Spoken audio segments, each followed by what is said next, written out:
నమస్తే, నేను సిరి. కడపలో ఎకరం భూమి 13 కోట్లు.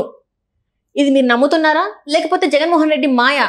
సో ఈ అంశాన్ని మనకి వివరించడానికి మనతో పాటు ఉన్నారు ప్రముఖ senior journalist, political analyst CS Rao గారు. నమస్కారం సార్. నమస్తే సార్, ఇప్పుడు చూస్తున్నట్టయితే మరి కడపలో ఎకరానికి 13 కోట్లు అంటే జగన్మోహన్ రెడ్డి మాయానా లేకపోతే నిజంగానే అంత ఉందంటారు?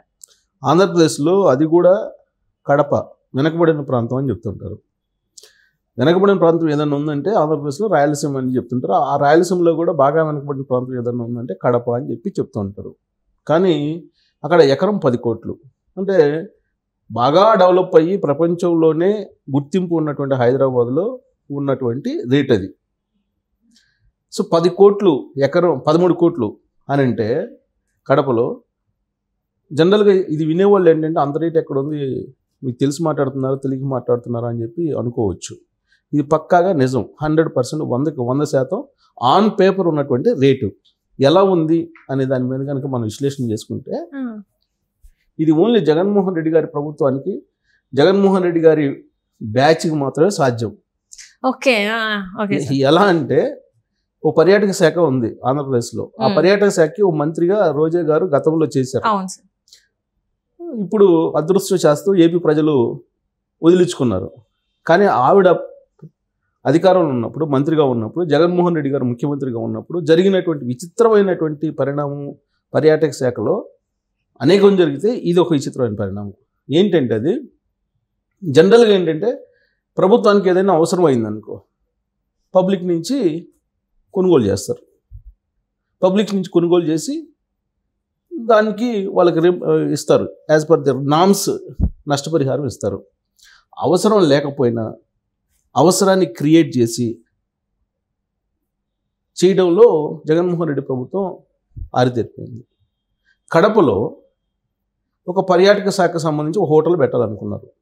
హోటల్ పెట్టాలని ఒక ఫైల్ తయారు చేశారు, ఒక క్రియేషన్. కడపలో పర్యాటక శాఖకు సంబంధించిన ఒక హోటల్ కావాలి, అది ప్రపోజల్. దానికి సంబంధించి మనం భూమి కావాలి, ఒక ఎకరం భూమి కావాలి అని అంటే దానికి ఒక ఎకరం కొనుగోలు చేశారు. అక్కడ ఉండేటువంటి రేటు ₹1 అయితే 13 కోట్లు పెట్టి కొనుగోలు చేశారు.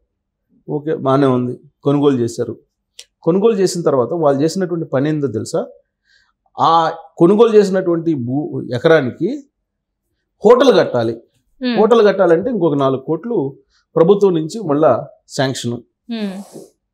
ఓవరాల్గా 13 + 4 17 కోట్లు పెట్టి విజయ హోమ్స్ అని చెప్పి ఒక హోటల్ కట్టారు అక్కడ పర్యాటక శాఖ పరిధిలో. కానీ అదేమైనా ప్రభుత్వం నిర్వహిస్తుందా? ప్రభుత్వ ఆధీనంలో పర్యాటక శాఖ అంటే ప్రభుత్వం ఉంది కదా, కానీ ప్రభుత్వం నిర్వహించాలి కదా. కానీ ఇక్కడ విచిత్రమైన పరిణామం ఏంటంటే ఈ 13 కోట్లు + 4 కోట్లు మొత్తం 17 కోట్లు పెట్టి తయారు చేసినటువంటి దీన్ని ఎవరికి ఇచ్చారు? దీన్ని తీసుకెళ్ళి అవినాష్ రెడ్డికి సంబంధించినటువంటి బినామీకి లీజ్కి ఇచ్చారు. ఆ లీజ్కి ఏంటి, చాలా నామినల్ లీజ్ తోటి ఇవ్వడం జరిగింది. ఇది వాళ్ళు చేసినటువంటి ఘనకార్యం. అనేకమైనటువంటి ఘనకార్యాలు ఉంటే వాటిల్లో ఒకటి ఇది. రిషికొండను మించినటువంటి ఘనకార్యం ఇది. అంటే రిషికొండ మించలేదు, అక్కడ 500 కోట్లు రిషికొండలో, వైజాగ్లో. ఇది 13 కోట్లు ఎకరం పెట్టి కొన్నారు. సో ఆ రేటు కనుక వింటే కడపలో ఉండేటువంటి వాళ్ళు జగన్మోహన్ రెడ్డి కనుక అక్కడికి వస్తే గతంలో నిలదీశారు, ఓడిపోగానే వెళ్ళగానే. ఈసారి నిలదీయటం కాదు, తరిం కొడతారు. కొట్టే అవకాశం ఉంది ఆయన్ని. ఆ విధమైనటువంటి నిర్ణయాలు తీసుకున్నాడు ఆయన. అసలు అక్కడ హోటలే అవసరం లేదు పర్యాటక శాఖకు సంబంధించి. ఎందుకంటే అక్కడ పర్యాటక ప్రాంతాలు కడపలో ఏముంటాయి? ఒకవేళ ఉన్నా కానీ అక్కడ స్టే చేసి అంత ఖరీదైనటువంటి భవనాల్లో ఉండేటువంటి అవకాశం లేదు. ఒకవేళ ఉండాలనుకున్నా అక్కడ ఉండేటువంటి హోటల్స్ ఉన్నాయి, లేదంటే అక్కడ ఉన్న పర్యాటక శాఖకు సంబంధించి ఏదైనా చిన్న దానికి ఏర్పాట్లు చేసుకోవచ్చు. కానీ పర్యాటక శాఖ కోసం ఎకరం భూమిని కొనుగోలు చేయటం, అక్కడ ₹1 ఉన్నదని 13 కోట్లు పెట్టి కొనుక్కోవడం, దాన్ని మళ్ళా దాంట్లో భవనం నిర్మించడానికి ₹4 కోట్ల ఎరసి ₹17 కోట్ల దందా అక్కడ జరిగింది. అదేమన్నా గవర్నమెంట్ దగ్గర ఉంచుకుంటే సరే, పోనీలో భవిష్యత్తులో ఒక అంచనా వేసి పర్యాటక శాఖగా కడప బాగా పాపులర్ అవుతుంది రాబోయే రోజుల్లో. సో కడప జిల్లా కేంద్రం కాబట్టి కడపలో ఉండాల్సిందే అని చెప్పేసి అనుకోవటానికి కూడా అది వీళ్ళ ఆధీనంలో లేదు. జనరల్గా ఏంటంటే రాష్ట్ర వ్యాప్తంగా ఉండేటువంటి పర్యాటక శాఖకు సంబంధించి హోటల్స్ ఉన్నాయి, దానికి సంబంధించిన భూములు కూడా ఉన్నాయి, పర్యాటకకు సంబంధించిన భూములు ఉన్నాయి, అలాగే హోటల్స్ కూడా ఉన్నాయి. వాటిని ఉదారంగా కొట్టేశారు ఉన్నటువంటి వాటిని. లేనటువంటి దాన్ని మళ్ళీ తీసుకున్నారు. ఉన్నటువంటి వాటిని వినియోగించకపోగా లేనటువంటి దాన్ని భూమిని తీసుకొని ఎక్కువ రేటుకి తీసుకొని ఈ విధమైనటువంటి దందాకు సంబంధించినటువంటి ఫైల్ అంతా మూవ్ చేశారు. అయితే అదృష్టశాత్తు ఏంటంటే అది మొత్తం అయిపోకుండానే, మొత్తం అయిపోయి వాళ్ళకి హ్యాండ్ ఓవర్ చేయకుండానే ప్రభుత్వం కూలిపోయింది, ప్రభుత్వం పోయింది, ప్రజలు తిరస్కరించారు. దీంతో ఇప్పుడు దాన్ని రద్దు చేయాలి, వాస్తవంగా ఆ లీజు రద్దు చేయాలి. ఆ మొత్తం లీజుకు సంబంధించినటువంటి పేపర్లు కానీ, లేదంటే ఈ 4 కోట్ల రూపాయల శాంక్షన్ భవనం కట్టుకోవడానికి ఇచ్చింది కానీ అది ఎవరికి ఇచ్చారు? అవినాష్ రెడ్డి, జగన్మోహన్ రెడ్డి బ్రదర్, కడప ఎంపీ, ఆయన బినామీకి ఇచ్చారు, విజయ హోమ్స్ అని. సో దాన్ని లీజు రద్దు చేయాలి ఈ ప్రభుత్వం. ఈ ప్రభుత్వం ఇప్పటివరకు రద్దు చేయలేదని చెప్పి కడపలో గగ్గోలు పెడుతున్నారు. ఇంత పెద్ద అవినీతి జరిగింది, దీని మీద ఎంక్వైరీ చేయలేదు, దీని మీద ఎంక్వైరీ చేయండి అని చెప్పేసి ఈ మధ్యకాలంలో కంప్లైంట్స్ సెల్కి కంప్లైంట్ చేస్తున్నటువంటి తీరును మనం చూసాం. కంప్లైంట్ చేశారు అనేక మంది, దాంట్లో కూడా ఇది ఒక కంప్లైంట్. సో దీంట్లో నిజాలు తెలుసుకొని దీన్ని రద్దు చేయాలని చెప్పి అక్కడ వాళ్ళు డిమాండ్ చేస్తున్నారు. లేదంటే కడపలో 13 కోట్ల రూపాయలు ఏంటి ఎకరం? ఇంపాసిబుల్, జరగని పని. 13 కోట్ల రూపాయలు కడపలో అని అంటే నార్మల్గా ఎంత ఉంటుంది సార్ అక్కడ ఒక ఎకరానికి? అక్కడ మామూలుగా అయితే పొలం లేదంటే సిటీ కాబట్టి మహా ఉంటే కనుక 1 కోటో 2 కోట్లు లోపలే ఉంటుంది, అంతగానే ఉండే అవకాశం లేదు సిటీలో. బయటకు పోతే ఎకరం 10 లక్షలు, 15 లక్షలు, 7 లక్షలు, 8 లక్షలు, డిపెండింగ్ ఆన్ డిస్టెన్స్ కానీ రోడ్డుకి సంబంధించి వీటిని బట్టి ఉంటుంది. సిటీలో అనుకో, సిటీలో అయితే బహుశా ఉన్నాయి అనుకోవటం 1 కోటో 2 కోట్లు ఉండొచ్చు.